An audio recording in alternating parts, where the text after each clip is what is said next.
నేను bus stand ఎదుట పోతున్నాను, ఆ పక్కన ఈ పక్కన బిల్డింగులు ఉన్నాయి, సైకిల్లో పోతున్నాను. చాలాసార్లు చెప్పాను, హల్లెలూయా ప్రభువా, నేను ఇలాగా సైకిల్లో పోతూ ఉంటే ఈ పక్కన ఆ పక్కన బిల్డింగులు, పెద్ద పెద్ద బిల్డింగులన్నీ పడాలి ప్రభువా. అనంతపురం అంతా బాగా ధనముతో ఐశ్వర్యముతో పెద్దగా అన్నీ ఎదిగిపోవాలి ప్రభువా. నేను సైకిల్లో పోతూ ఉండాలి ప్రభువా.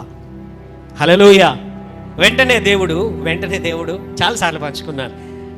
అనంతపురంలో ఐశ్వర్యము, బిల్డింగ్స్ పెద్ద పెద్దగా పడడం బాగానే ఉంది, కానీ నువ్వెందుకు సైకిల్లోనే పోవాలనుకుంటున్నావు? హల్లెలూయా.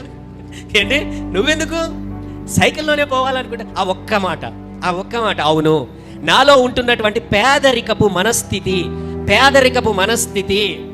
అది కూల్చబడడానికి దేవుని యొద్ద నుంచి వచ్చిన ఒక్క మాట ఆ దుర్గమును కూల్చివేసింది. నా వల్ల కాదు, నేను చెయ్యలేను, మా పేదరికపు పరిస్థితి, మా దగ్గర డబ్బు లేదు, మేము చెయ్యలేము అనేటువంటి మనస్థితి, ఆ పేదరికపు మనస్థితి, ఆ నష్టపు మనస్థితి, ఆ చాలనటువంటి దాంతోనే ఉండిపోవాలనేటువంటి మనస్థితి, ఆ దుర్గాన్ని దేవుడు ఆ రోజున కూల్చాడు.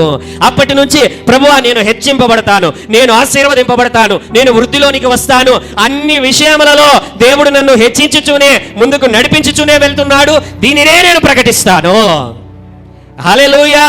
చాలా మంది నా జీవితంలో వచ్చినటువంటి పరిస్థితులలో ఇక అయిపోయింది, గోవర్ధన్ పని అయిపోయింది, జీవితం అయిపోయింది, ఆర్థికంగా ఏమీ లేడు, ఏమీ కుదరదు, అవ్వదు, చేయలేడు, అంతా అయిపోయింది, ఏదైనా చేసుకోవడం మంచిది అన్నప్పుడు అన్ని కూడా కోల్పోయిన పరిస్థితుల్లో దేవుని ఎదుట నడి రోడ్డు మీద నిలబడినప్పుడు అయ్యా సమస్తమును కోల్పోయి, డబ్బు లేదు ప్రభువా, కుటుంబం లేదు నాయన, భవిష్యత్తు ఏమి కూడా కనపడడం లేదు ప్రభువా, కుటుంబాన్ని ఏ విధంగా చూసుకోవాలో కూడా తెలియనటువంటి స్థితిలో ఉన్నాను, నడి రోడ్డు మీద ఉన్నాను అన్నప్పుడు కూడా దేవుడు చెప్పిన ఒకే ఒక మాట, నడి రోడ్డులోనే నీ పక్కనే చెయ్యి పట్టుకొని నేను నిలబడి ఉన్నాను.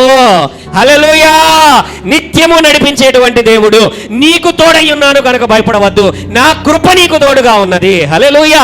కృప తోడుగా ఉన్నది అని దేవుడు చెప్పాడు. నాలో ఉన్న దుర్గములన్నీ, భయం అనే దుర్గము, భవిష్యత్తును గురించిన భయం అనే దుర్గము, ఆ పిరికితనమంతా దేవుడు ఆ ఒక్క మాటతో కూల్చిపడేశాడు.